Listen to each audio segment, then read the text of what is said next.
Hi guys, Shelly Michelle Bella here, and I'm back with another video. So I was asked to do a video talking more specifically about my procedure that I had done, and if you haven't seen that video, I had hair restoration surgery. I actually was supposed to upload this video like a couple weeks ago, or a week or so ago maybe, and I recorded it, and then when I was going back looking at it, I realized that I left some information out. So here we go again, take two. All right, so for anybody that doesn't know, hair restoration surgery is basically, well, it's generally done on white men.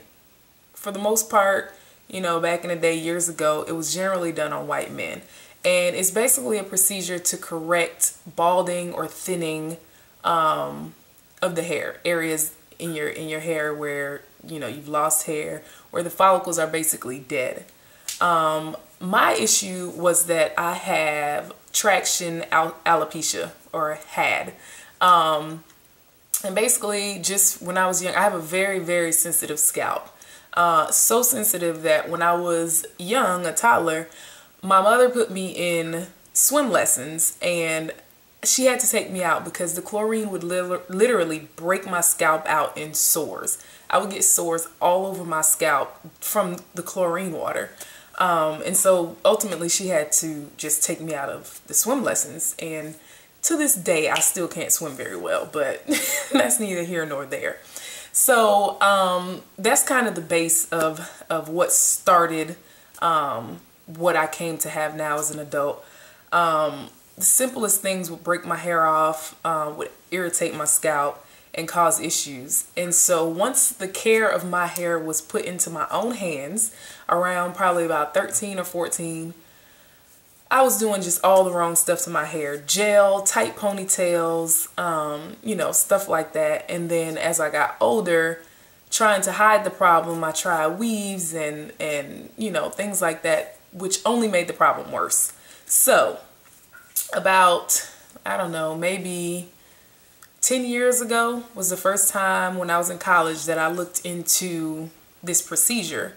And basically they told me, we can't help you. And I think the thing at the time was that they weren't used to seeing women really, first of all, come in. And then I believe too, being an African American woman, they just didn't know how to handle that. And they were like, oh, no, we can't help you. So, you know, I put it out of my mind for a little while, and again, continued to try to hide the problem and do everything that I could to disguise it. You know, thankfully, I've always had a pretty decent length of hair. So I was able to hide it when I wore my hair down. But let me tell you, when the wind blew, the wind was like kryptonite, like, you know, ducking and dodging, trying not to have that wind blow my hair back. And so, you know, it was just something that I really wanted to do for me, that I felt like was just gonna improve my quality of life, basically. Not having to always worry about, oh, how am I gonna hide this? Okay, I can't wear that hairstyle. Well, what headband am I gonna wear today if I wear my hair up? You know, things like that. So I decided to have the surgery, and basically what the surgery is, and this is gonna sound a little gory, but it's really not that bad. They cut out a piece of your scalp, basically, in the back of your head. They make an incision and they cut out a section of your scalp. First they shave your hair off in that area, and then, you know, cut that area out, and they literally cut the follicles into single and double and some 3-strand follicles. And what they then do, while, you know, the assistants and everybody are doing that, the doctor literally makes tiny, I've said literally like 500 times, I'm sorry, but the doctor makes tiny incisions in the area that needs to be corrected.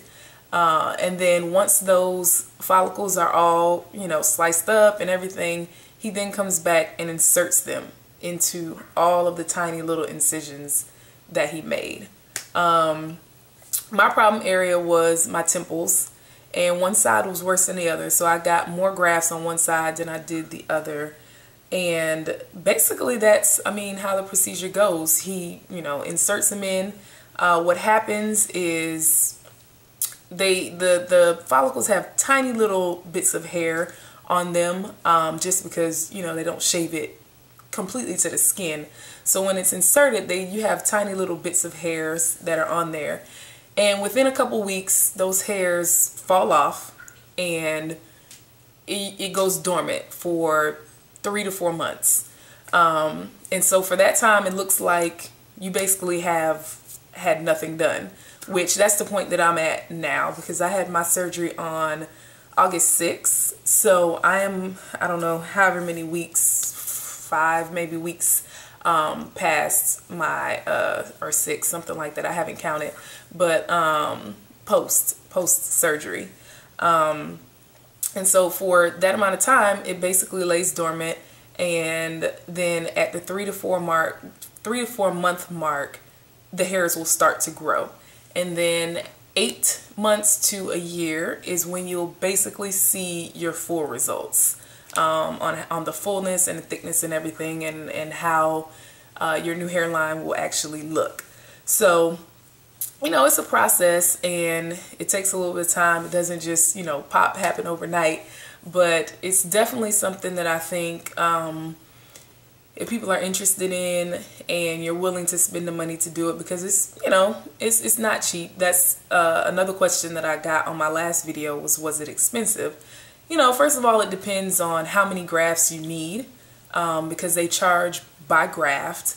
And then I look at something being expensive, you know, being how important it is to me. Well, first of all, if I have the money, you know, let's just, you know, we're not going to go broke for anything cosmetic. That's the first thing. So one, if I have the money. Next is how important it is to me.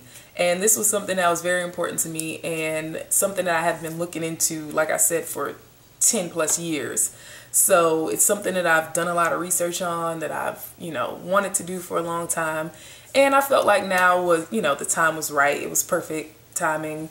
I've been putting it off for a while. I looked into it again a few years ago, and, you know, just I had been putting it off. And then last year I looked into it again once I moved here to Texas, and I was actually planning on having it last October after my season.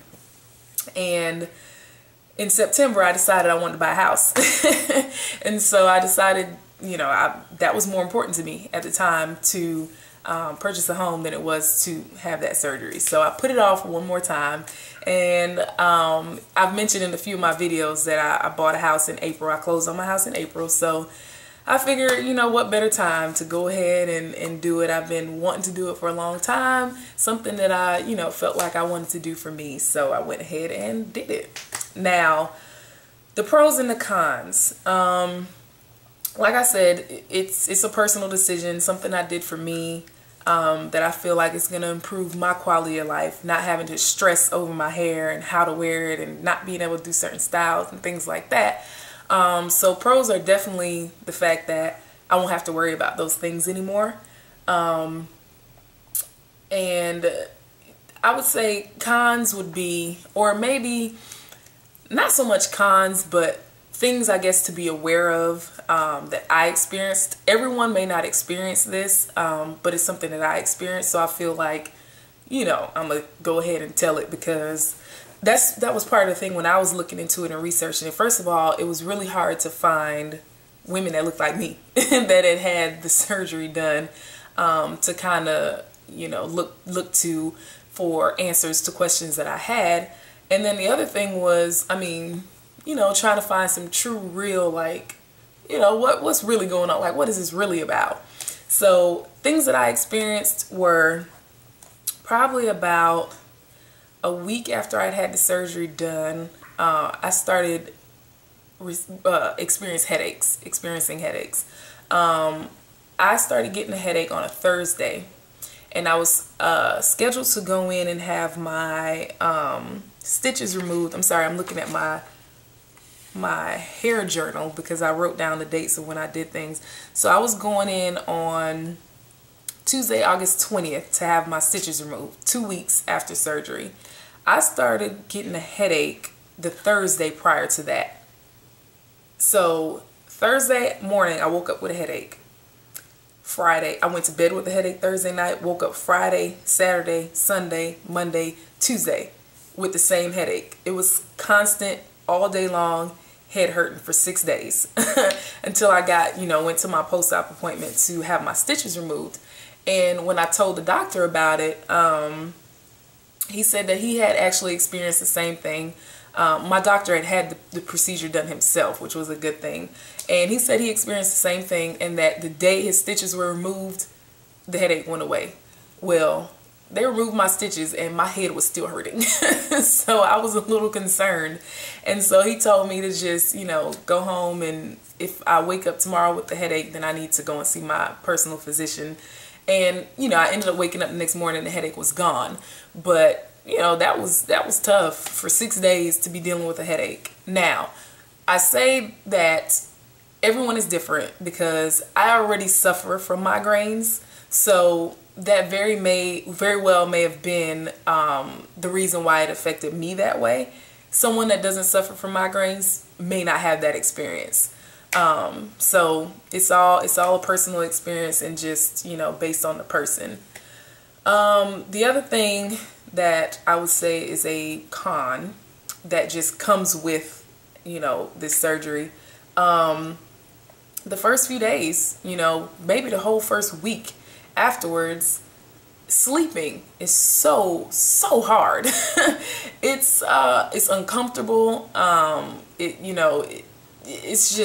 wasn't fun because you have, your graft sites on your temple area that you can't sleep on because you can't rub against your pillowcase and things, or you could actually pull out those grafts that were inserted. Even for the first week, you can't even wash your hair like normal. You have to wash it every day for the first week with a, special shampoo that they give you, and you have to do it by mixing the shampoo in a cup with water and just pouring it over the grafted area. And so, you have to be really careful with that area for a week. So you can't sleep on your sides, and then you have this, incision going basically from ear to ear that, you can't really sleep on because it hurts. So it was just rough. It was rough for the first week trying to sleep. I started having neck pains from, sleeping weird and all that kind of stuff. And it was a journey in itself. Oh, and then the other thing, you can't put anything on your head, like as far as a scarf or anything.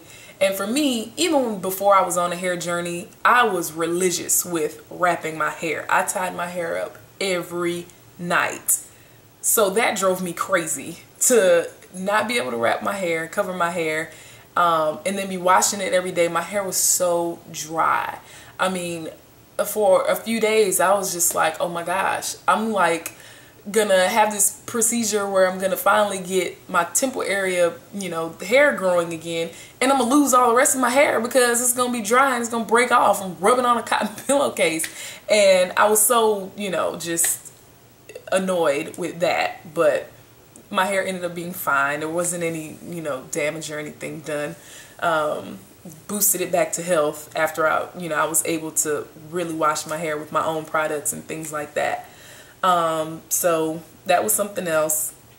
The other thing that I experienced were probably after I got my stitches removed, so a couple weeks post-surgery, I started getting little like pimples on my scalp, and they hurt. Oh my gosh. They hurt, and they were really, really annoying. And it's just your scalp area is really sensitive. So sensitive. So when they do surgery, you're awake. You're awake the whole time. I probably should have mentioned this earlier in the video. You're awake the whole time, and they numb your scalp. So they shot me in the back area first because, that's the area where the donor area is what they call it. They must have shot me 50 times, I swear, in the back of my head to numb that area. And then they shoot you up at the graft site. Oh my gosh. you know, I have a really high pain tolerance. So, you know, when they were in the back, it was kind of like, ooh, you know, that, you know, hurts a little bit, but, you know, I can take it. When they got in this area, my eyes literally watered a couple times because this area is so sensitive. So when I started getting those little pimples there, it was really uncomfortable. It was just a really uncomfortable feeling. And again, I called the doctor and they said that it's normal because of, you know, the oils that are on our scalps naturally, it, you know, can cause that to happen. And that if, you know, I got more than a few to come in and they'd treat it with antibiotics. Luckily, it didn't get that bad. I would get maybe 3 or 4 at a time and they'd go away after I had to pop them. Ugh, painful, but, you know, part of the process. So, the other thing with the numbing, it takes a while for that numb feeling to wear off. Like, I actually still, not as bad anymore, but I still have a couple spots that kind of still feel a little bit weird when I scratch. And like I said, I had my surgery August 6th. So it takes a while for that numb feeling to kind of go away. That was something else that I called and asked about. I'm like, listen, my scalp is still numb. What is going on? But again, they told me it was normal, that it just takes a while to kind of wear off and everything. So yeah, that's pretty much it. Kind of just how the whole procedure goes. They did tell me that at the 8 to 12 month mark, when I come in for my last appointment for them to, you know, see how everything went, that I could decide if I wanted to have the procedure done again to fill in any areas that I felt like wasn't thick enough or anything. Honestly, I don't think I will, regardless of how it turns out. I don't think I'll do it again because just for all the reasons that I mentioned on, you know, sleeping and, you know, pain and all that stuff. I don't think it's something that I want to go in and do a second time. Now, if I had to do it all over again, you know, saying if I starting from scratch now, knowing what I went through, would I do it again? Yes, I would, because I feel like it's worth it one time at least. I don't think I want to go through it a second time. So hopefully the results are to my liking and, you know, something that I can live with and deal with, and I can get at least what I'm looking for out of it, which is just to, you know, not have to worry about those areas on my hair when it comes to styling my hair and things like that. So yeah, I think that's pretty much it. I think I talked about everything. Looking at my journal again just to make sure, but yeah, that's pretty much it. That's how the procedure goes. Definitely something that like I said, I would recommend for someone who's suffering from the same issue. At least go talk to somebody. Consultations are free at Bosley. I went to Bosley, by the way. Consultations are free, so it doesn't hurt to go in and just talk to somebody and see what they recommend and what they think could be accomplished for your specific case.